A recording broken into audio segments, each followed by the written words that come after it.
TJ at some point will join us. I will tell you he is not focused. I'm here. He's wearing flip-flops. It's a real problem. Not true. That isn't true. I have a question for TJ. We're going to get to your phone calls in a minute. I promised I would give you the name. I don't care about reality here. I believe the Lions have to be a buyer at the deadline. The Eagles went out and got better by getting Byard. I think the Niners got better by getting Randy Gregory, albeit he's a terrible human. He's a good football player. I have a name. He's on an expiring deal. I was told this morning he will be dealt, and he fits a position of need for this football team. I want to offer you this name. Now, I don't know what you think it'll take to get him. I have an idea, and I want you to thumbs up or thumbs down. You could say, Mike, it's a stupid idea. But I think it elevates the Lions and keeps up with the Joneses. Are you ready? Let's hear it. Montez Sweat. Yeah. Aiden needs help. This is a legitimate player. 27. What is going on? Really? Siri just kicked in. Did she Montez Sweat, she did. Siri agrees. There's the answer. 27 tackles, 5.5 sacks, proven guy. Ask her what you'd have to give up. Ask Siri. In my mind, I know what it is, but I want to know what you think. I mean, it's probably a 2. Nailed it. Yeah. Nailed it. No, I'm not going to tell you they shouldn't get anybody. I think the last 3 games, what do you have, 2 sacks? I think you have sacked Bryce Young once. Yeah. You got Baker once. But think about a 3-man weird rotation when Houston comes back and you're moving Aiden to the middle of the formation standing up, and I got Houston on one side, Sweat on the other, an ability to terrorize people. I think that's clearly the I'm not going to call it a weakness, but area that probably needs the most improvement. Yes, because those 2 games that we saw, the 12 sacks, the Packers, the Falcons, 6 sacks, I think, in each game. It's been a long time. Like you know what I mean? Like that was a while ago. Feels like a month ago. I mean, the pass rush lately has seemed to be very stagnant, and there's not many guys winning one-on-ones. And Hutchinson doesn't get many one-on-ones. I mean, he's the guy that's getting the guard slide. He's getting the tight end and the running back thump. I mean, he's getting beat up, and there's nobody else that's really winning right now on a consistent level. So I would say absolutely. Yeah, Okay. You have to exhaust all options, in my opinion, And it's a to bring in another pass combination rusher. of going to be traded, like legitimately on the market. It's not a team in your division, so it's not like Daniil Hunter. I want to know if people are on board with that. Now, here's the other thing I wanted to ask TJ Rico. We brought up Ben Johnson's comments about J-Mo. And it's something or it's nothing. You know where we stand. I don't think this team's happy with J-Mo at all. And you listen to Goff talk about Laporta, and you don't even remember how many games J-Mo's been back. You listen to Ben Johnson. He gives everybody shine. He gets to J-Mo. I think Rico said it best. He's like, time on task and stuff. Hey, he showed up. He put his TJ, pants on. what is your read with J-Mo? Like, what am I? I'm not giving up, but I just see it. I know what I see, and you know how teams, they want to talk about the players they draft. Yeah. There has not been a single piece about J-Mo being hardest worker on the team. Guys lighting it up. Dominate in practice. Can't cover him. It's going to come together in the games. Nothing. Yeah. I don't know if there's frustration, but certainly it's still a work in progress. And at this point of the season, I think when you hear Ben Johnson talk, it's like, man, we're rolling. Like, we don't really have time to wait for anybody, right? I mean, if we can't rely on you, if you're not making the plays, we can't slow down and try to just keep working you in. You either got it or you don't at this point. We can't slow down, man. We're in middle season. J-Mo has been disappointing. I think last week, and sure, I think late in that game when it was a blowout, it was probably just, hey, give him some shots and see what he could do. Now, I don't want to make excuses. I don't think this year J-Mo has had one ball thrown to him, that exception to the first one. I think there was a Carolina game. It was a quick slant, hit him right in the hands. Dropped it. 100% should have caught. But all the deep shots we've seen, I don't think one pass has been like just in stride, boom, get it, go. Like they've all been kind of a weird, Let me ask I you got to something. adjust, I got to turn, I got to dive, I got to go low, I got to go this way. So let me ask you a It's question. been kinda How weird. much of that, and I'm asking, I don't know, how much of that is route running, timing, And maybe he's not where he needs to be when he needs to be there, which has been kind of what they're talking about.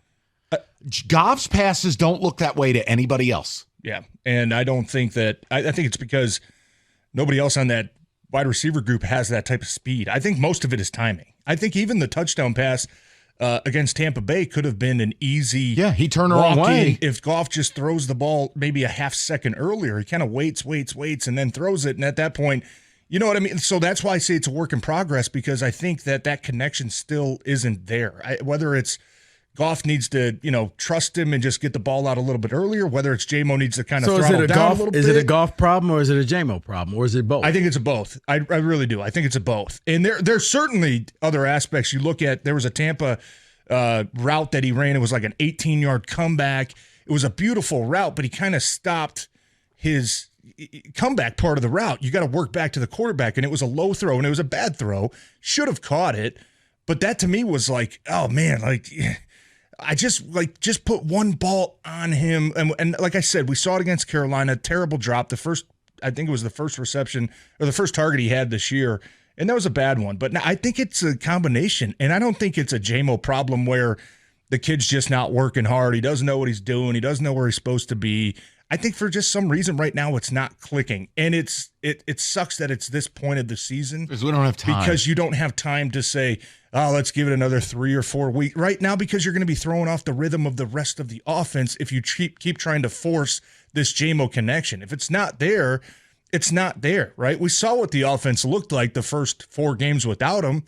Wasn't that bad, right? And I'm not saying bench the kid. I'm not saying, don't give him any playing time, but until you develop a consistent connection to where he can be a consistent threat, and maybe you have to get back to some of that stuff you were doing the first 4 weeks. And look, I think last week was a debacle on all levels, right? That wasn't just on the offense, just on the defense, just on the receive, it was everybody combined. That's one of those games you just look at and you say, man, I just throw it out, right? We just got whooped across the board, right? It happens. But I do think that J-Mo has more in the tank, right? I don't think this is who he is. I don't think he's this type of guy that is, quote unquote, unreliable, right? He doesn't know where he's supposed to be. Oh, he looks lost out there. I think there's a lot that plays into that. And I do think that Goff could make it a little bit easier on him by putting some of those balls in a better position for him to catch. There's only one guy who likes Goff less than TJ. It's Costa. I can't believe you are pinning this on Jared Goff. It's a connection issue, Mike. I mean, I went back today and I rewatched every single target he has.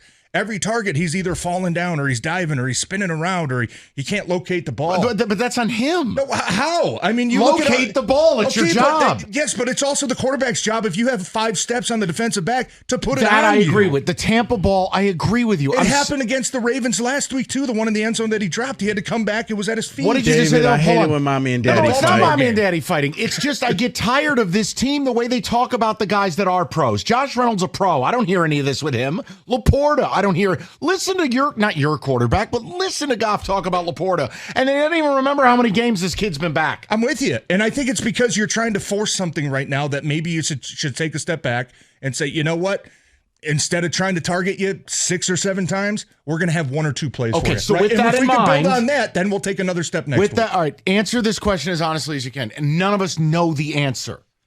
If someone called and said, we're interested in J-Mo, what is he worth?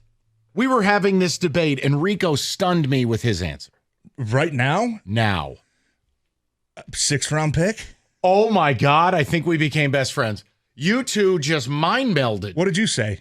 Yeah, no, because he said, what if somebody offered you a 4th-round pick? I'm like, you take that before they can change their mind and the alcohol wears off. Well, because it's not about potential. Teams don't trade on potential. They do. What can you do for me right now? You know what? This is good. I don't care what you said about TJ. He is a smart man. He is. That's reality. Just not when it comes to one topic. I'm not saying he's a bum. No, because the reality is you leave Detroit and you don't start saying, well, he's going to be great. You're like, okay, what has he done? Yes. How about that? Teams don't trade on potential. You don't. I mean, it's what can you do? What have you done? If TJ's right, and I don't have any reason to doubt him or you, if those are the going rates, I can't even shop.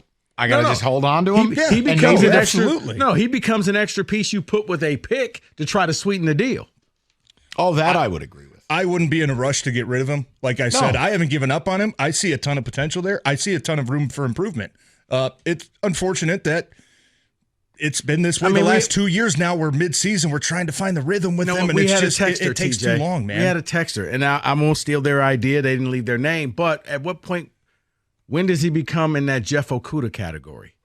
High pick. You really wanted it to work out. I said he's Ebron. But he's a guy that never should have been like a kid who blows out his ACL should never be taken 12 overall.